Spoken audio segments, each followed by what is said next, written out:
Welcome to Dames and Dragons, an actual play 5e podcast with an all-female cast. I hope my boys and girls are ready, and gender-neutral people are ready for an adventure. Who is that? Who is that talking? Hello, it's me, Father Time. Father Time, you sound kind of congested. What's that about? I have a cold, as do 50% of the cast of Dames and Dragons. Father Time, why have you visited us today? I need to stop to get some Mucinex from Noelle's cabinet. You're out of luck. I know you always come here for Mucinex, Father Time, but we're fresh out. I shall take some from your harvest this year as a tax for your betrayal. Not again.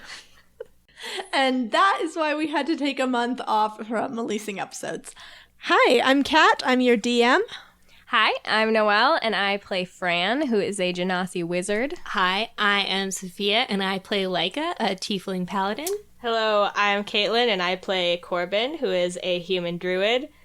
Are we going to mention that we're level 5 now? Or We're level 5 now. Yay! Yeah. As everyone is falling to their deaths, they level up. Level up! When we do die, when we hit the ground, at least we'll know that we were level 5. Yeah. This is the last episode of Dames and Dragons. It's been good. It's been swell. I mean, I'm glad that we got the listenership we got while we had living characters, but, you know, sometimes these things happen.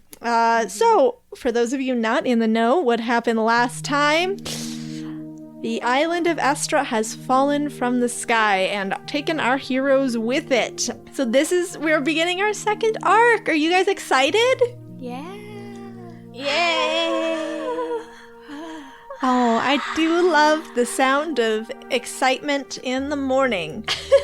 Or the mid-afternoon, evening. It's also not excitement, it's genuinely fear. Fear. I don't know why you guys are scared. What indication have I given you that you should be scared? We're falling from the sky. Yeah, all those times you told us you should be scared. And you were like, you better level up, threatening wink. Also, I've known you for more than 3 days. Yeah. Let's play D&D.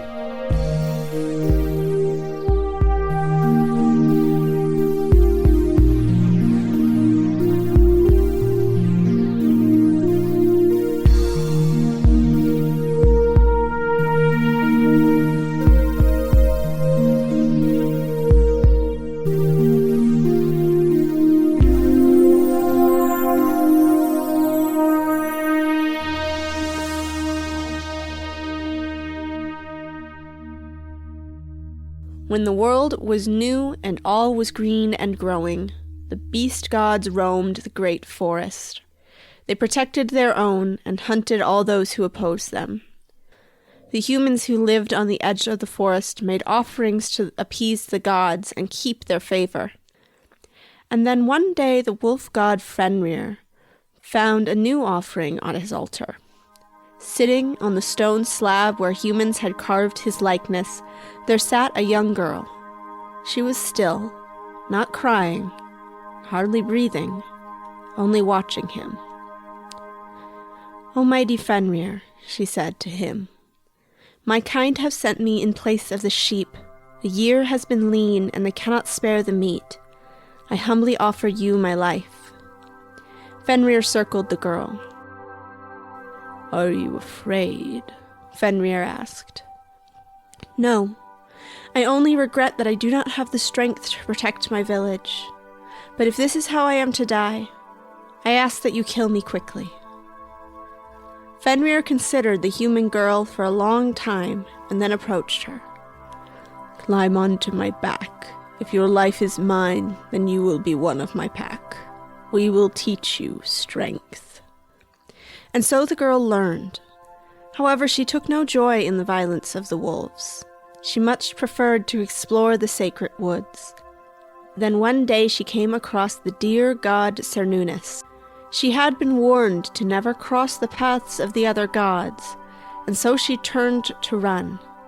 But the grass grew around her feet, binding her to the earth as the great stag turned his impassive gaze to her. "Are you afraid?" the deer god asked. "No," said the girl. "I only regret that there is so much more to learn. If this is how I am to die, I only ask that you do it quickly." The grass around her feet loosed, and she was able to step free. "If you wish to learn, then my herd shall teach you." And so the girl learned.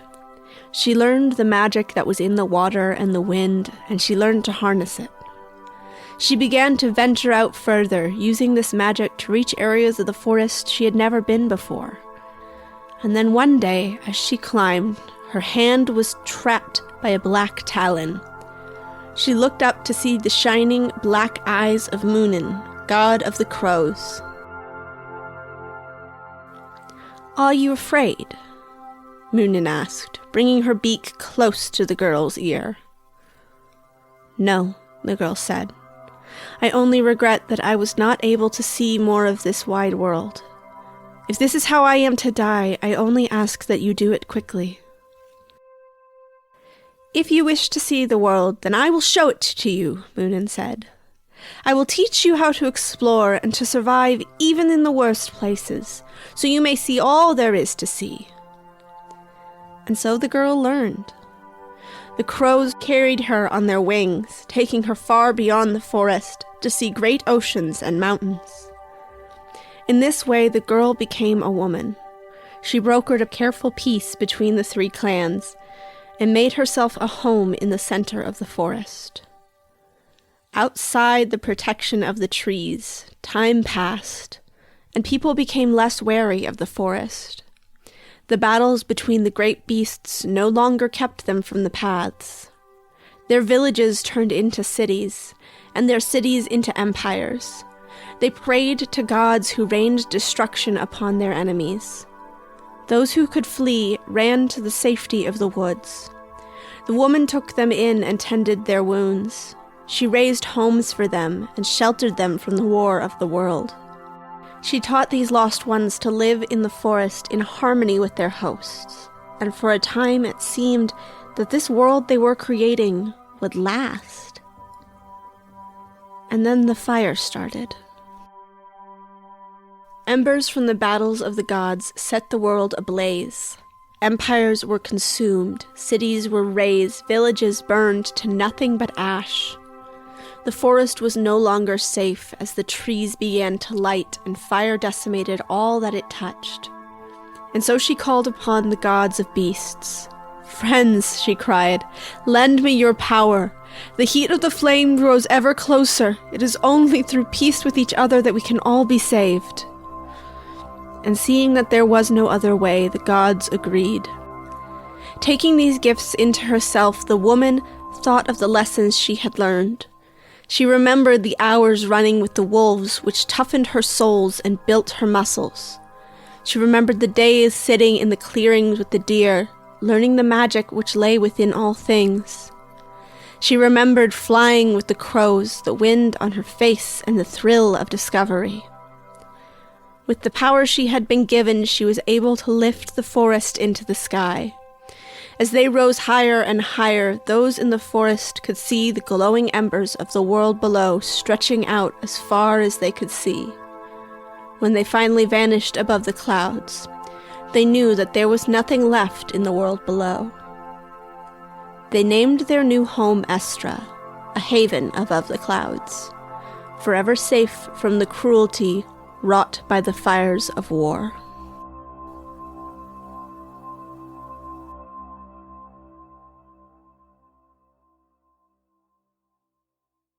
So, you are all falling from the sky.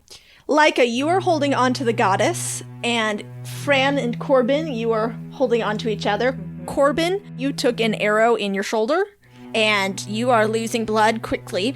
Laika, you are holding onto the goddess, and as she fails in her last attempt to keep Estra afloat, she passes out. Fran, you cast Featherfall on everyone, right? Mm-hmm. Okay, yeah, so you guys are falling slower than the rebel. So the goddess is passed out, and As you are holding onto her, you're clinging onto her, a huge piece of rubble falls, and you are forced to hold tighter to her as it hits you in the shoulder, and you're pushed to one side, and then you can't see Fran and Corbin anywhere. You look around, you have no idea where they've gone because there's just fields of rubble, fallen buildings, pieces of the magic carriages are falling. You see a dining room table that's fallen out of a window of a building, and it's just chaos raining down. And I'm going to have you actually now make 3 dex saves. 18 plus 2. That's 19 plus 2. And 14 plus 2. All right. Yeah, so you are able to use these obstacles to push through the rubble without getting crushed by any of it. A building falls towards you, and you're being almost about to be trapped in this gap with the goddess, but you're able to push off of one piece and basically propel it away, giving you enough time to escape and speed up. But as as soon as you guys are clear of the rubble, you and the goddess, you begin falling much faster, because Featherfall only lasts for 4 rounds at a 4th level spellcaster, which is 40 seconds. And you look down to see what you're falling towards, but in the light of the full moon, all you can see is a faint shimmering. However, you can hear, amid the screams and crashes of huge pieces of debris falling into each other, enormous splashing sounds. And you realize just a few moments before you and the goddess hit the surface that you're falling into water. You plummet into it, and it is icy cold. And there's no bottom. You just keep sinking. As you force your eyes to open, it stings, but you manage to look around. You see the goddess about 50 meters away, suspended in unearthly rays of moonlight filtering through the surface. And you look down and you see there's nothing, and you just choke. You inhale, and you feel the edges of your vision go black, and the last thing you see in front of you is the goddess, glowing faintly in the light, and you're drowning.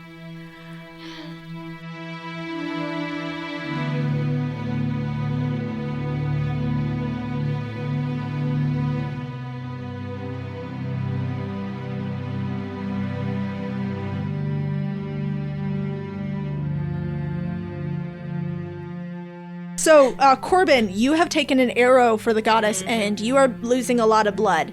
You are going to have disadvantage until you heal. Sweet. So I'll have each of you now make 3 dex saves.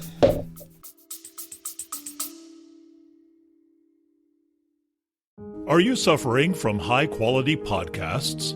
You see, quality podcasts stimulate parts of your brain, leading to an irksome condition called thinking. But suffer no more, my friend. Introducing Discount Storytime's blend of fictional nonsense and rancid gibberish to provide soothing relief. Try Discount Storytime today.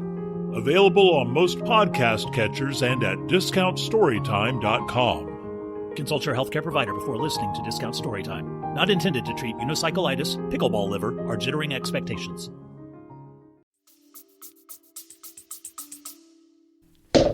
Those rolls were 4, 19, and 15. The lowest one is 4 plus 2. That's an 11. Mm-hmm. If I wasn't on disadvantage, that would have been a natural 20, but I am on disadvantage, so it was, thankfully though, it was 21. So, Fran, you are clinging on to Corbin as he is quickly losing a lot of blood, and you are falling, and the world is falling around you, and you're not able to keep a hold of each other. You're flung from each other's grasp as a piece of rubble comes between you and pushes you apart. I'm gonna have you each make another roll to see if you can get back together. That's a 13 for me. That's an 11 for me. Okay, that's actually enough. Fran, you are able to push yourself off of a piece of rubble and sort of dive at Corbin to get your arms around him again. There's still, just all sorts of things flying past you. You see one of those flying motorcycle type things. You see someone fly past you, still riding one, trying to make it to the ground. You see people with various spells trying to stay afloat or at least slow their fall. People are casting feather fall right and left, but there's just so much falling from the sky. People are getting crushed, and you cling tighter. Fran, as Corbin's sort of going limp in your arms, you just dig your nails into his shoulders. Pray that you two are going to be able to stay together as you plummet towards the world below. Your feather fall wears off, and you look down to see where you're going to land, and it doesn't look like anything. In the darkness, as the island's debris touches down ahead of you with deafening crashes, huge clouds of dust rise up, blocking your view of the ground, and you fall into the plumes. And I want to cast Featherfall again. Okay, all right. Okay, great. So you guys slow back down, and you manage to keep hold of Corbin as you suddenly make impact with the ground, and there's just an explosion of dust around you as you do. And I'll have you each make a Constitution save. Do I have disadvantage on the Constitution? Yeah, you haven't healed. I got 14. Okay. And the second is a 9, so 11. All right, you're choking and you're coughing, but you're able to stay conscious as the sandstorm kicks up around you. And you realize as you get up on your hands and knees that what you've landed on is sand. And you can't see anything else. The storm is blocking out any light from the moon or the stars. You know, everywhere is just sand. It's coarse and irritating. Yeah. It gets everywhere. Okay. I'm glad I brought this up now so we can just get it out of the way. Anyway, so what do you guys want to do? You're on the ground. There is a sandstorm raging. Corbin, you are still bleeding out. Neither of you can see anything. It's a sandstorm? How bad is it? Are we about to die? Yeah, so you have limited visibility. If you do not act at all, you will not be able to breathe in this in probably 2 rounds. All right. Guess what, you guys? Level 5 Fran has some hot spells. Oh, hot spells! Hot spells straight off the spell press. What'd you get? It's called Liamon's Tiny Hut. Let's get into it. All right. So basically, a 10-foot radius immobile dome of force springs into existence around and above you and remains stationary for the duration. The spell ends if you leave its area. 9 creatures... But a lot of people can fit inside. No creatures or objects can come in here. Spells can't come in here. I can't cast spells out of it. The atmosphere inside is comfortable and dry, regardless of the weather outside. And from the outside, it is opaque, any color I choose, but it's transparent from the inside. Very cool. What color is it? I'm going for camouflage, so it's like sand color. Okay. So you spring that up around you and Corbin? Mm-hmm. Yes, I do. How long does it last for? What's the duration? 8 hours. Okay. Well, I was fucking ready. You were. All right. Well, so now you've solved my sandstorm puzzle. Yes. But you still have your Corbin bleeding out puzzle to deal with. I'm groaning in pain. Is he awake? Yeah, just barely. Corbin, cast healing on yourself. Can I do that? Yeah, you can heal yourself. I don't know why you didn't do it earlier. I'm just used to, you give it out and you get it in return. I forget that I can cast spells on myself. Do I have to pull out the arrow first? Oh, yeah. Let's get some role-playing in here. Yeah. Yeah. All right. Pull it out. Where's that arrow? Give me something to bite on. Put your hand in my mouth. No. I quickly look around the dome and realize that there's just sand in here. I try to put some sand in Corbin's mouth. I start to choke. I realize my folly, and I find my rope. I put it in his mouth. Cool, thanks. I bite down on that real hard. All right. No, I'll just roll to see how good you're able to do Is this. this going to be medicine? Yeah, roll a medicine check. Okay, so I got 18. Very good. All right, so you expertly are able to pull this arrow out of Corbin and put your hands over the wound as soon as the arrow comes out to stem the bleeding long enough for Corbin to... What spell are you casting? Lay on hands? I'm going to cast Cure Wounds on myself. Okay. I got a 7 plus 4. Okay, so that brings you up to... That's 28. And I have to touch a creature, so I'm touching my boob window sensually. Of all the people I could have gotten stuck with, I got stuck with my best bud, Corbin. I'm also so grateful to be here with you. Fran begins to have a panic attack. I don't have a spell for that. You can calm her down. I go over to Fran and I put my hand inside of her water hair. What? And then I pat her on the head. Oh, Fran freaks out. And my hair, I let it deform because I am very surprised and shocked. And it falls in the sand and disappears. So thanks for that. Now I'm bald. That's a great look on you. Fran screams piercingly. Corbin hears you imitating his bird call, and he makes his bird call back at you.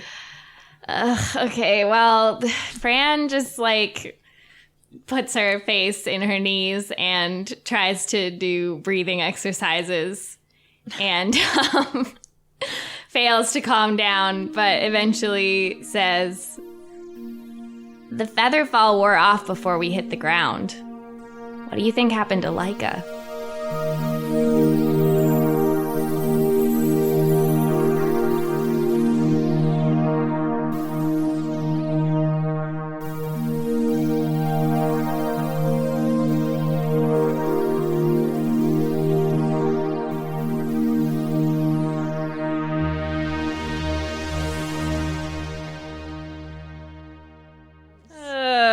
Okay. All right. So we have to say, welcome to our new arc. Welcome Welcome To our new arc. Welcome. Welcome to Newark Airport. Welcome It's a wonderful town. to Newark 2, the sequel to Newark. Which will save the animals. Again. Welcome to Arc 2, everyone. Welcome. I'm doing this interlude with a couple of my good friends. Hello, we're also here. I am not Noelle's good friend. I'm her enemy. Do you need to leave? Should I kick her out? Just kidding. Do you need me to bounce her? Should I bounce her? I don't know how to answer that question. Put me on a trampoline. No, I'm gonna bounce you like a little baby boy. I don't like that. I'm gonna bounce you, gonna burp you. Ew.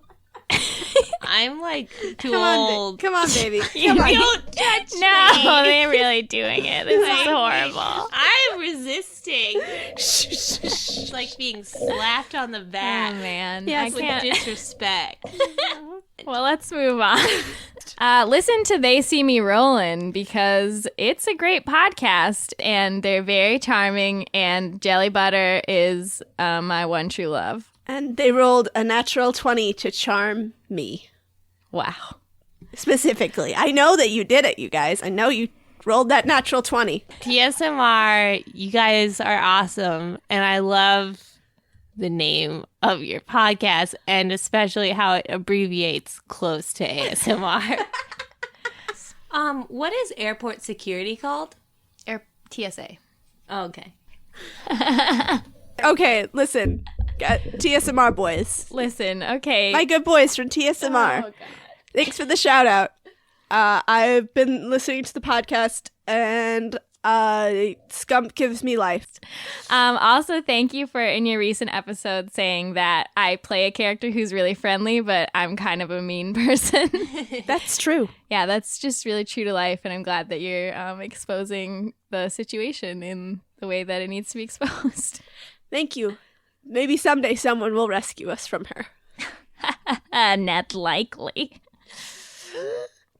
Yeah, so What was that accent? it's nothing. It was Russian a little bit. Where? I've never heard of that country. I love apple pie. Noelle is, for the record, getting very nervous and sweaty over there. No. She's turning as red as the flag of Mother Russia. Noelle's a communist. Pass it on. Well, also thanks to the people who have given us iTunes reviews. That's Not Even Look Bad, Roomvergriff, that maybe Good try. B. Reagan, Atomic Scotsman, and L. Croc. You guys have lit up our lives. We're so thankful. These are some very beautiful reviews made by, I'm sure, some very handsome and wonderful people. El Croc, you crock me right up. Thanks, Lillian. Uh-oh, look out. It's a Kraken rising from the sea. Thanks, El Croc. I have nothing to add. There's no way to add to perfection. So thanks so much to those people who gave us iTunes reviews, and to anybody who hasn't given us an iTunes review yet, we would love it if you would do so. If everyone who we know is listening actually gave us a rating, we would skyrocket in the charts and take over the world. So if you want to see us be your new overlords, please rate us on iTunes. And if not, still rate us on iTunes. And if you're lucky enough, I'll come up with a cool pun of your name, like El Croc in that whip. El Croc, thank you. All right. Do you guys want to make thanks for the fan art? Oh, yeah. I want to make thanks. Sophia now has a thanks she would like to make. So I must make thanks to some really beautiful fan artists. You guys did amazing, beautiful work. It seems like Corbin is a fan favorite, so I'm really sorry that Caitlin is not here thanking you. So I'm just going to read these in what I think is Corbin's voice. Excuse me? I support you, Sophia. This belongs to nobody. Ungnonks. That's with some X's in there. I did my best. Eero, more than tits, savage piss, and that's it.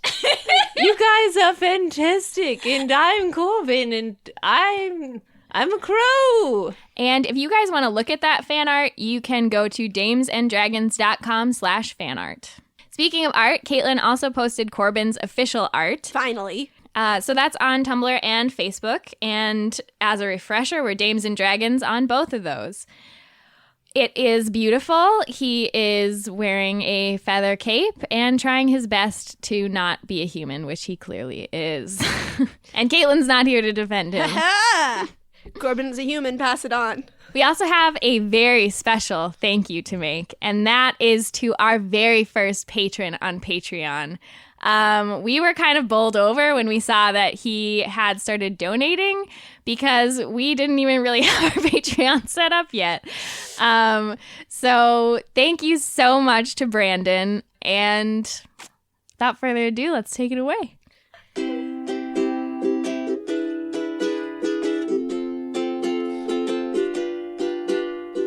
Brandon. He's the Mandan. He's our fandom. We love you, Brandon. Brandon.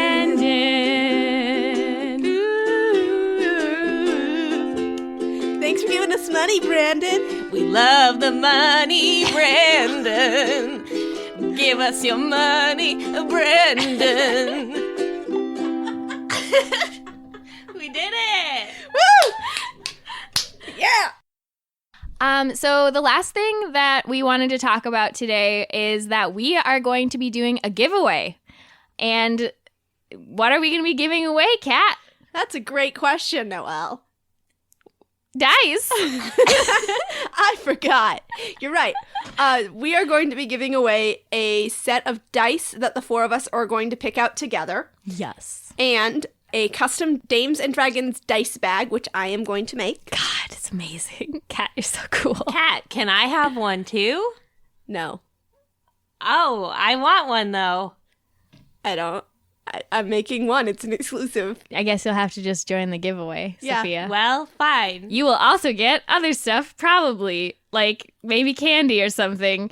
Well, as well as a card with doodles and messages and signatures, of course, from all of us. Yes. And then, finally, So the pièce de résistance is a special exclusive chance for your original character to make a appearance as an NPC in Arc 3 of Dames and Dragons. I will work closely with the winner to craft a memorable and significant appearance for your original character, and I really look forward to it because I think it's going to be super fun. I think it's going to be awesome. Yeah. I think it's going to be great. Thanks for your input, Sophia. You're welcome. So, how do you get this amazing prize? Well, there are 2 different ways.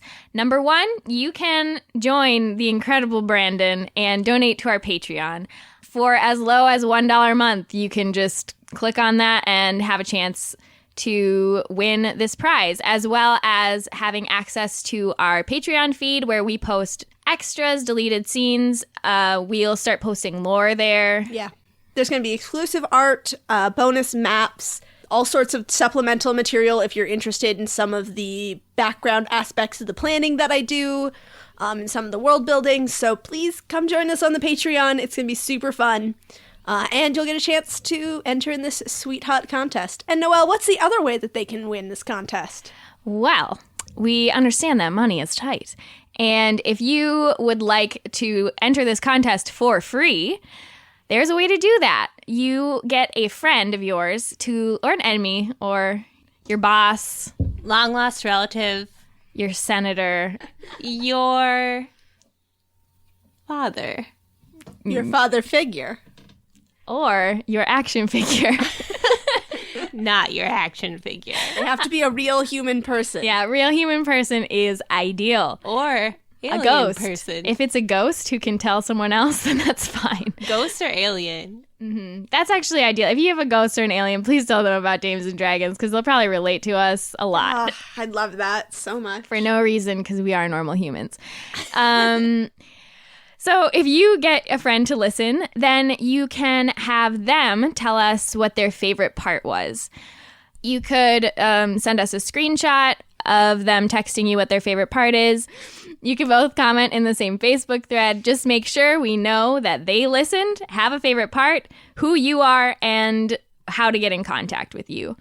You can do that on Facebook, Tumblr, Twitter, or email, I guess. Our email is dragondames@gmail.com. And also, if you happen to do both of those things, you will be entered twice in the contest. Yes. Really, this is a way for us to drum up more listenership. We really want this community to grow. I think everybody who has contacted us so far has been so sweet and funny, and our listener base is just so amazingly nice. Yeah, I've been really shocked and amazed by how cool you guys are, actually. Yes, we were so prepared to just be fending off trolls left and right. Yeah.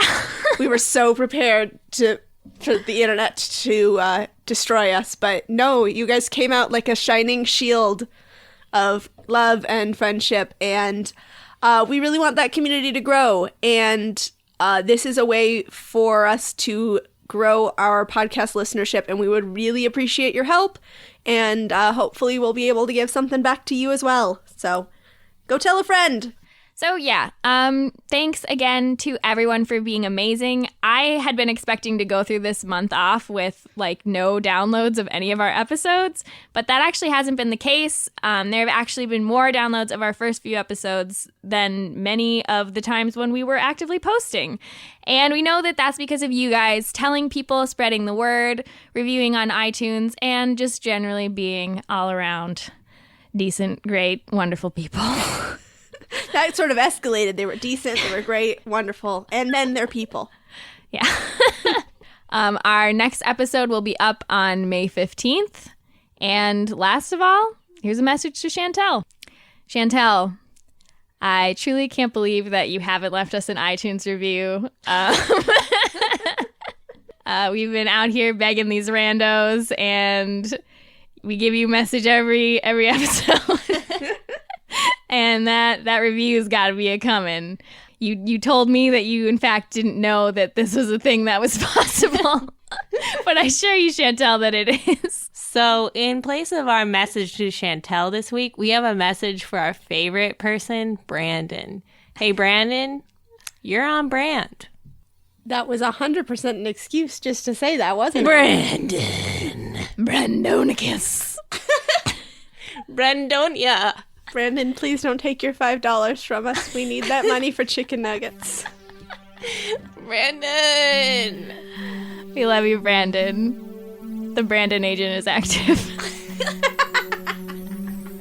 Go!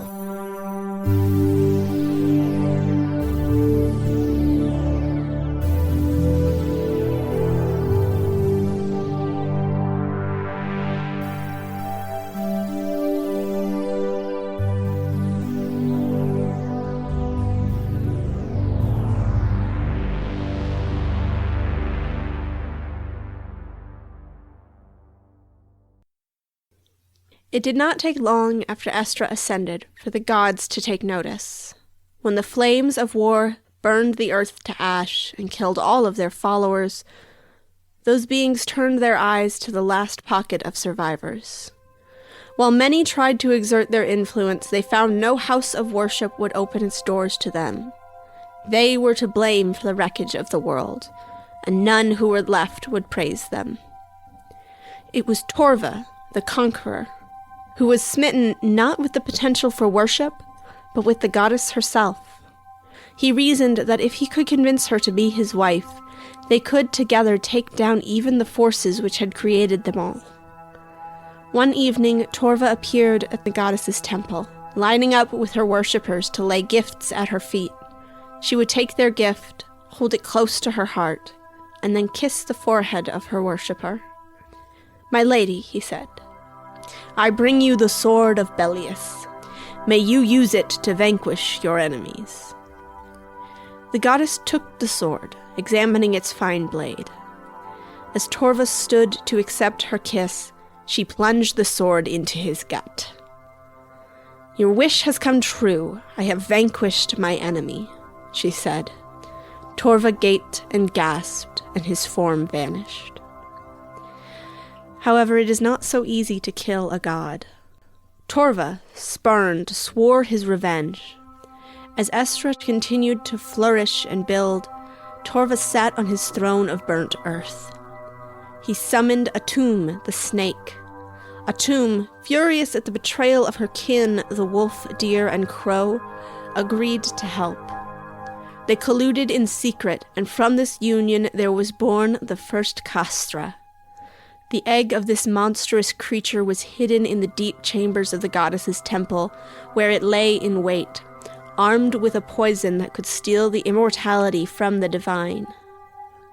It snuck from its dark home up to the goddess's bedchambers, and stood over her sleeping form, poison from its fangs dripping onto her face. It did not notice the wolf god who slept at the foot of her bed until it was too late. Fenrir took the castra in his enormous jaws and snapped it in two. However, the creature's poison had touched the sleeping goddess's lips, and her mortal form was now cursed to die. She gathered her friends, the beast gods, to her side. "Without you, Estra will fall," Cernunnos said. "It is tied to the divinity we gave you." "If you are mortal, then we will fall," said Munin. "Our divinity is held within you." "If you die, I shall not live," Fenrir said. "You are my daughter, and I would rend the world in two rather than see you perish." The goddess held her friends close. "No," she said. "No gods, no forces shall bring Estra down. Listen well, for I will not let Estra die with me." And so the goddess took a human lover and in time became heavy with child. But as she grew, her body became weaker.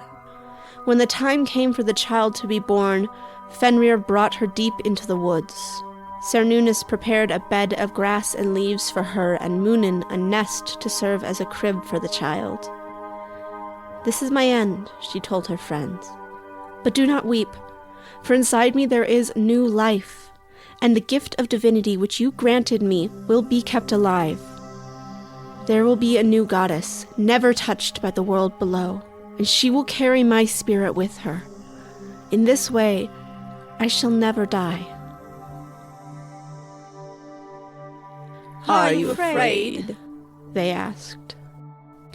"I shall never fear," the goddess said, "as long as you are by my side." And so the new goddess was born, and the old gods could see the child's shining divinity, which would keep Estra afloat for all time.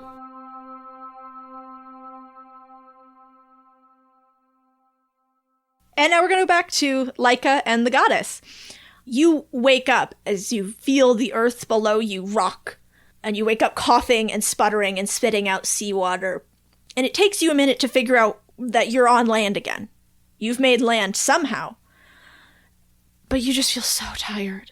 I mean, you just feel this sort of unspeakable weariness. And functionally what that is you have taken 2 strength damage. Is that permanent? No, this is just until you take a long rest. Okay. It's -2 to your base strength. So when you open your eyes, you realized a lot of time has passed since you went unconscious. The sky above you is a light periwinkle, and it seems to be early morning. And when you look over, you see the goddess is next to you, and she's gasping for air, laying on her back. Her eyes are open, but she's not really responding to anything. So can I have you roll a medicine check? 16. Okay, yeah. You press on her chest and get her to spit out the rest of the water, to cough it out, and turn her on her side, so she's not, choking on seawater anymore. When you try and rouse her, she's not responding to you. She's just sort of laying there, limp but breathing. And as you look around, you realize you are on the top of a tall, rocky cliff. You look over the edge and you can see that there's just water down below you. And as you look out over the horizon, it's all water in every direction, and you kind of can't comprehend it. Like you've never seen an ocean before. So I washed up on an island? It's about like 20 feet out of the water of sheer cliffs. So you've somehow ended up on the top of this island. It's not like you washed up on it. You've just sort of appeared there. Around you, there's 1 or 2 low shrub-like trees, some tufts of grass clinging to the rock, but not really anything else. Ahead of you, though, you can see there's a much larger shoreline with some foliage and trees on it, but it's quite a distance, and it's farther than you think you can swim at this point. You're just too weak, especially if you're carrying a limp goddess. Otherwise, there's not much you can't see. There's nothing. So a shore is something to me, though. So I just want sure is. Oh my God. And she's not awake. Does she need to be healed? You can't tell. It doesn't seem like she's taken any physical damage, though. Okay. She's doesn't have any cuts or bruises or anything. Well, I'm going to say it's safe to assume that we got on this cliff probably because of the goddess, and that this proves that she's divine. I think it's a miracle that we're alive. I'm pretty sad that everything I know is gone, and my friends have disappeared, and my best friend, Gingy, is maybe dead. But I'm fine. I feel great, and everything's normal. And I'm going to try and wake up the goddess. No, I mean, you pumped water out of her lungs, and she didn't respond to it. Okay, so in that case, I'm going to put her on my back and investigate the island. I got a 16. Okay. With a 16, you look around a little bit more, and you see a path down. It is on the far side of this small island, so you'll have to swim around it to be able to swim towards the shoreline. You're still going to have to climb a long ways, but you can see there's clear, handholds and footholds. You think you're going to be able to make it down that cliff face rather than the sheer cliff that you woke up on. Okay, I'm going to go down that way. Okay, what are you going to do with the goddess? I have rope, right? So I'm going to tie her around my bod. Okay, sure. Roll a survival check. Shit. What'd you roll? I got a 2, so that's a 6. Okay. Well, you tie the goddess onto your back, and you begin to climb down the cliff. Go ahead and make a strength roll. 13.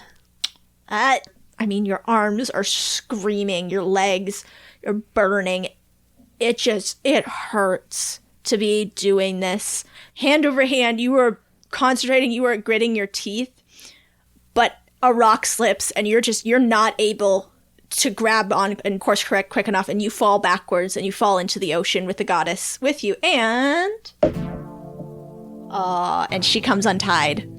Your knots fail and she begins to float away from you as you struggle to get back up to the surface.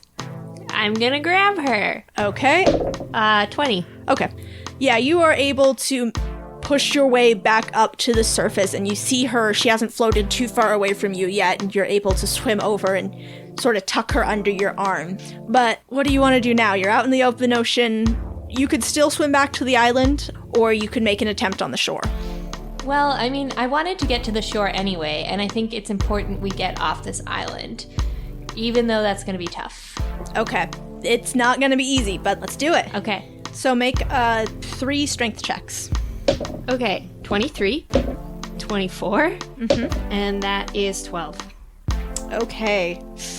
So you are feeling strong. You are able to concentrate. You pull in. You think of Buddy. You think of Buddy teaching you how to swim in the rivers and how he taught you to swim against the current. And you remember him holding you up as you, arm over arm, leg kicking up, kicking down, swam against the current and trained for this type of thing. I mean, he never knew you'd be in this situation, but he wasn't the worst mentor in the world. You have some training for this, and you are able to arm, turn your head, breathe, other arm, turn your head, breathe, concentrate, and dig deep, and you're feeling good as you're swimming. Except you haven't done this while trying to hold someone else up, and you're able to make it, and you're almost to shore when she just slips out from under your grasp again. And you turn around and she's under. You don't know where she is. All right, well, I go and I dive and I get her. Okay. Make 1 strength roll. I got a 20. Nice. It's not natural. Oh, well, still nice.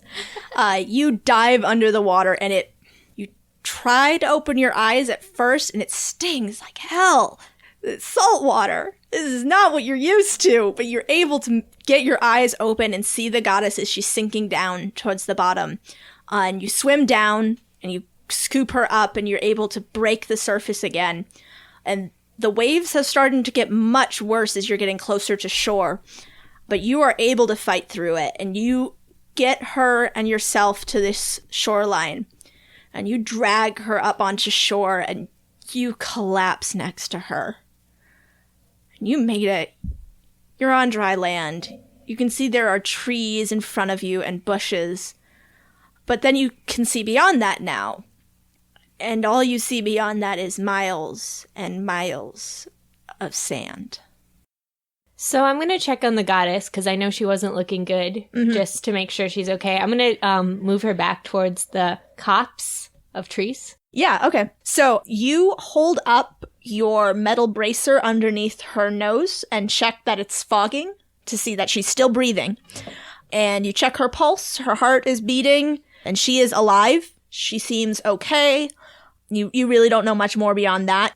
So you want to hide her, you said? Yeah, Okay. so I want to find if there's an area where I can, like, cover her up. Yeah, you can definitely cover her in sort of the copse of trees. It's not the best, but you are able to sort of pick her up under her arms and drag her across the sand to the trees. And as you're putting her down, her hand catches on something in your pocket and pulls it out.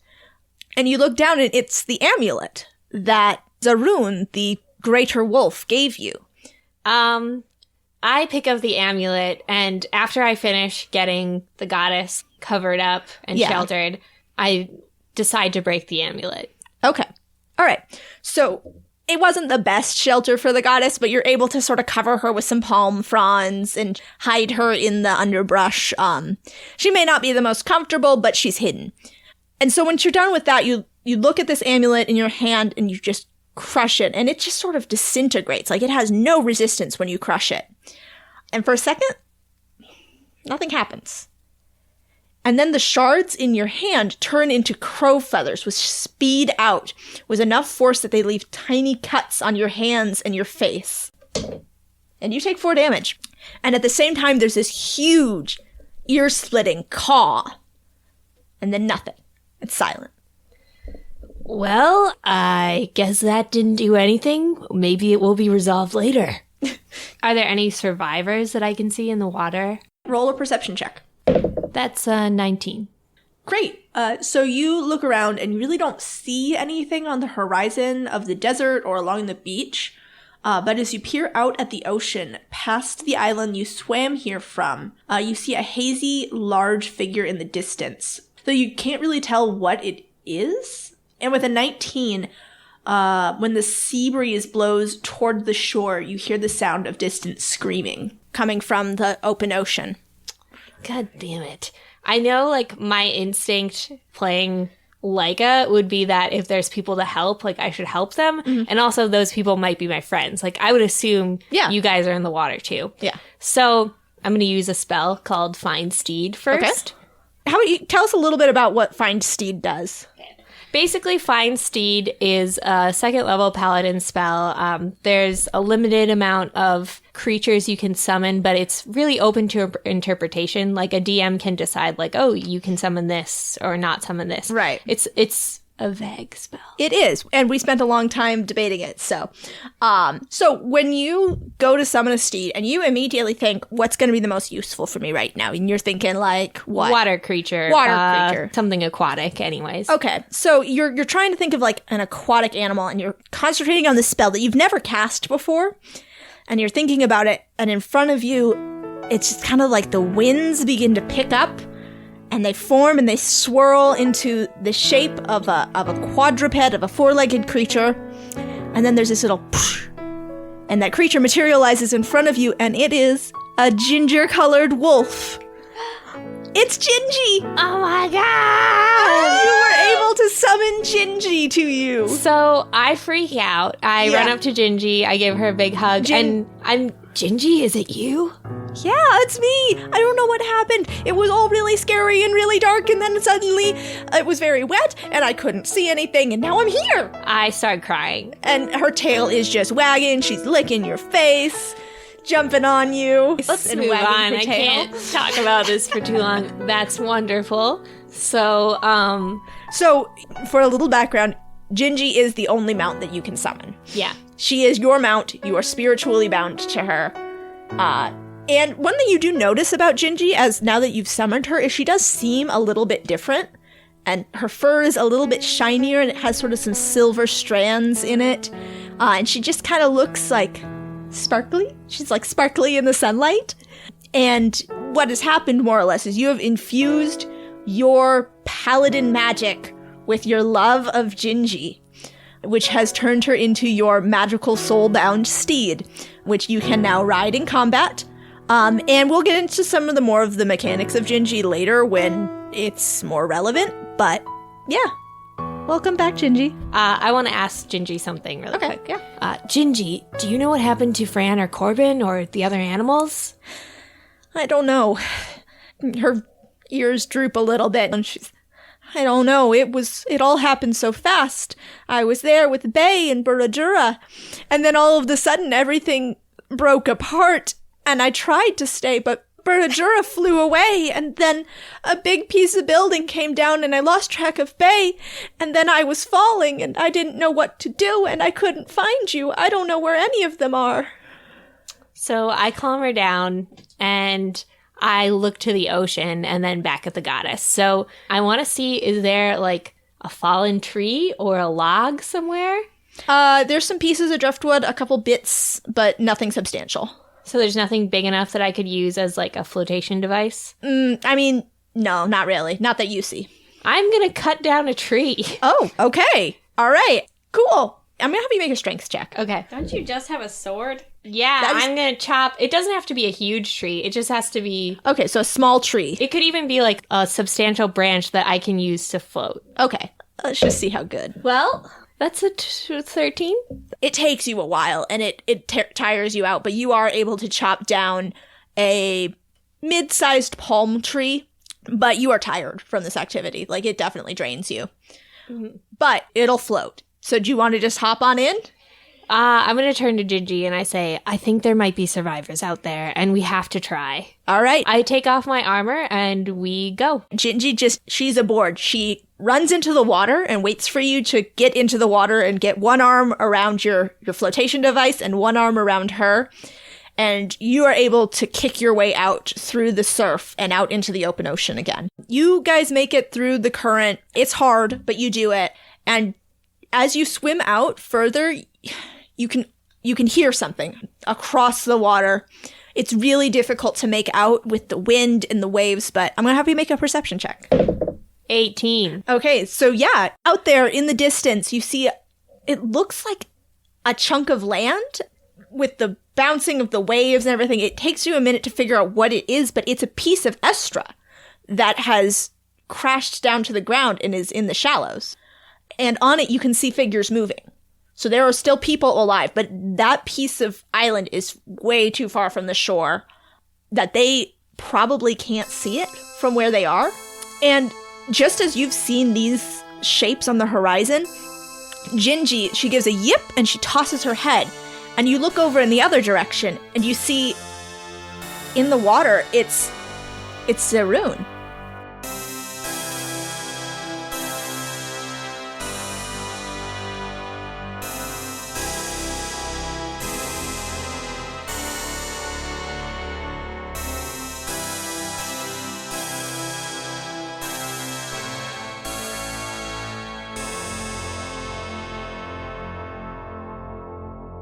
So, Fran and Corbin, you two have waited out the worst of this sandstorm in your magical dome, and you're able to see out of it, correct?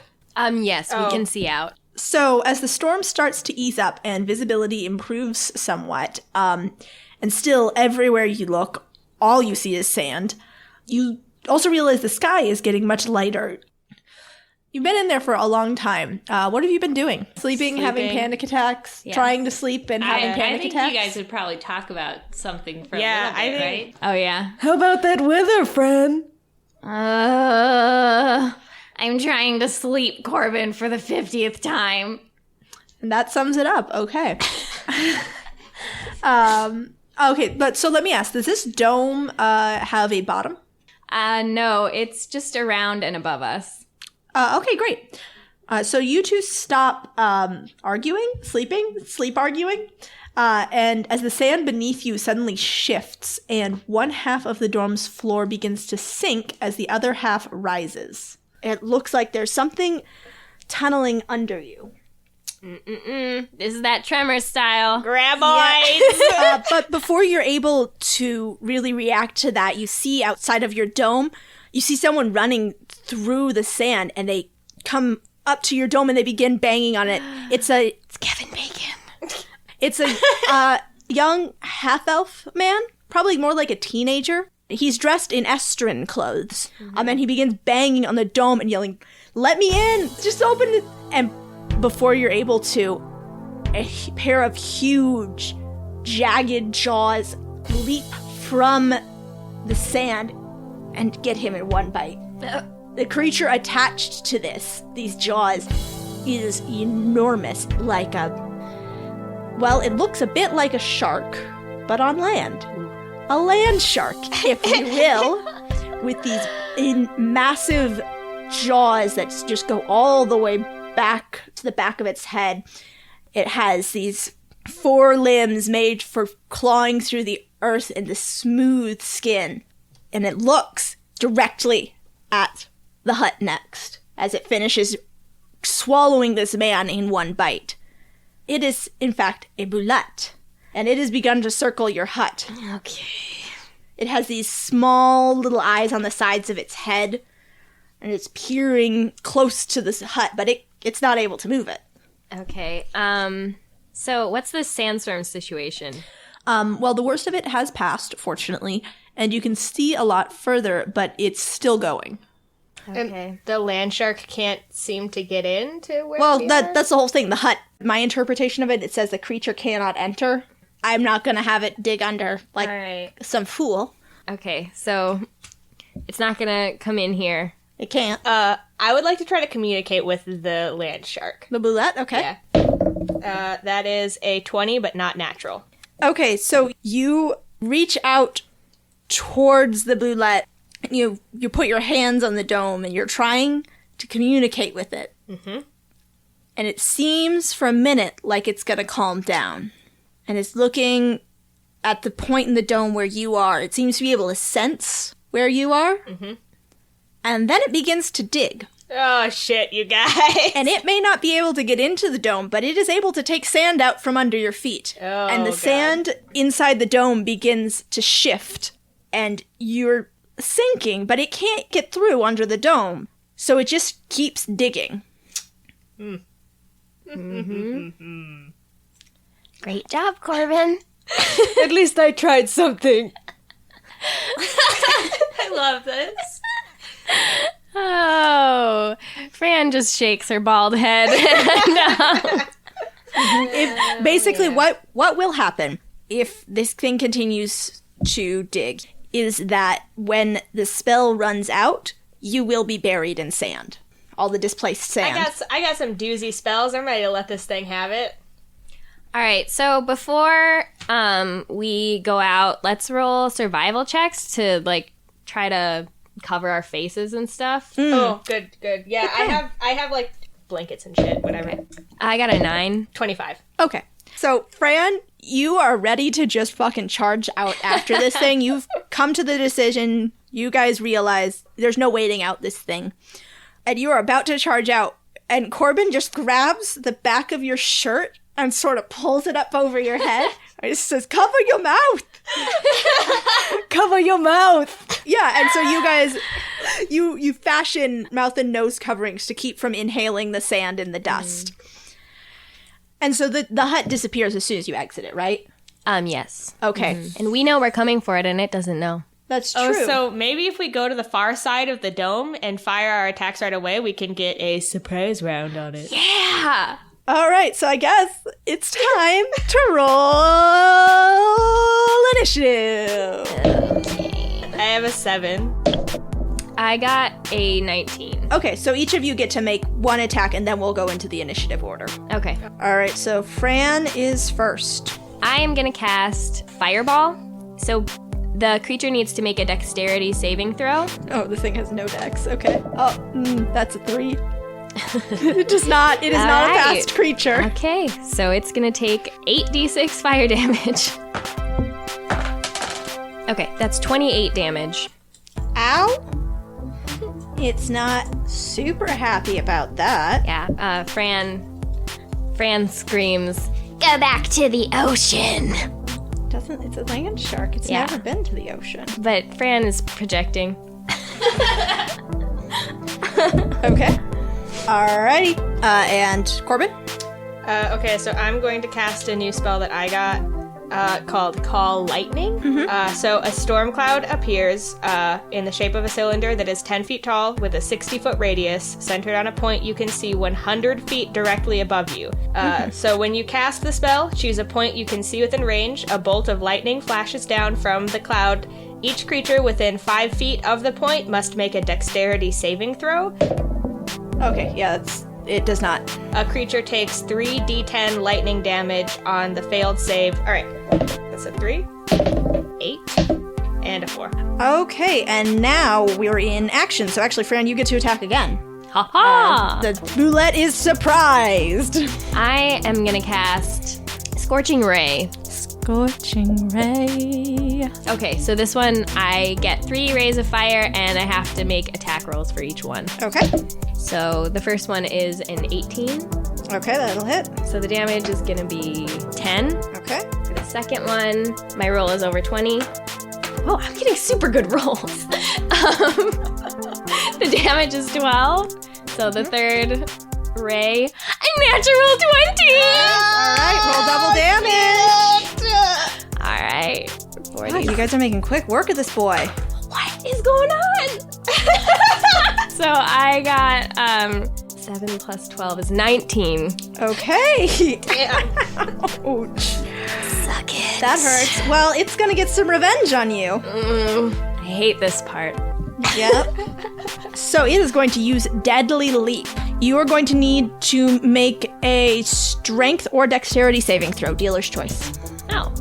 Well, I have -1 strength, so I won't be choosing that. I will Okay. choose dexterity. All right. Oh, and I got 19. Nice. Okay. And that is a 17 to hit. Yes. Oh, definitely. So then, let's see, you will only take half damage of this, which is good. I hate this stupid land shark. 4 plus 3, so that's 7, 9. Why? So half of 28. Okay. So that's 14. Yeah. That's still not great. So it leaps forward onto you. You are just barely able to dodge enough out of the way that instead of this thing landing on top of you, instead you only take big gashes to your chest and are able to avoid most of its bite, although it does scrape your arm with its harrowing jaws. Okay, so only gashes through my chest. That sounds great. Yeah. Gashed open. All right, Corbin, it's your turn. Cool. So I am going to send another bolt of lightning towards this guy. Okay, he's going to make a dexterity save to try and get out of the way. I don't think he'll be terribly successful. Oh, no, he's not. That's a 9. Oh, that's great. 10, 6, 8. Yep. Fran, back to you. Okay, so I'm going to cast Poison Spray. Okay. The creature must succeed on a Constitution saving throw. Ooh, that is a 10. Spraying all around. It only takes 3 damage. Okay. Yeah, I guess it's going to bite since, yeah, that hits. That's a 17 plus 7, so, yeah. How many hit points do you have right now? Not a lot. 28. Okay. Oh. So that's 10 plus 11, so that's 21 plus 7. So I'm dead. You're Oh, Jesus. yeah, plus 7, and then another, plus another 11, plus 4, so you're very dead. Yeah, I'm, like, passed out. Right. Yeah, the boulette grabs you in its jaws and shakes you like a rag doll, and it throws you into the sand, just a little ways away from it, and it begins to advance on you. Corbin. I'm going to use Healing Word to cure Fran. Okay, Of what's her your word? Passed outness. Oh, gosh. Make it a swear word. You want it to be a swear word? Yes. Tater tots! Fran moves slightly more towards death. So you are able to stabilize Fran so that she does not make saving throws. those saving throws and, slip closer to death. But the boulette is going to ignore her because Right. as it sees it, it's got one down, one still kicking, and it's its turn. So it turns towards you, Corbin. I'm going to die. I am dead. It's a natural 20 for those of you following along at home. Goodbye, everybody. Well, I mean, Oh, I'm dead. And that is 49 in the end. 49 Yeah. damage. I had 30 hit points, so I am 100% All right. dead. Corbin. So, Corbin, as you are scooped up in this thing's massive jaws, you feel cold. You're blacking out, and just before you lose consciousness, you hear a bugling horn. oh, thank God. And you hear a long call of "Boo-la, boo-woo-woo, boo-la!" And you see this circle of these sleds come out of the sandstorm, and they're piloted by huge orcs, and you see one of them throw a spear, and then you're out cold.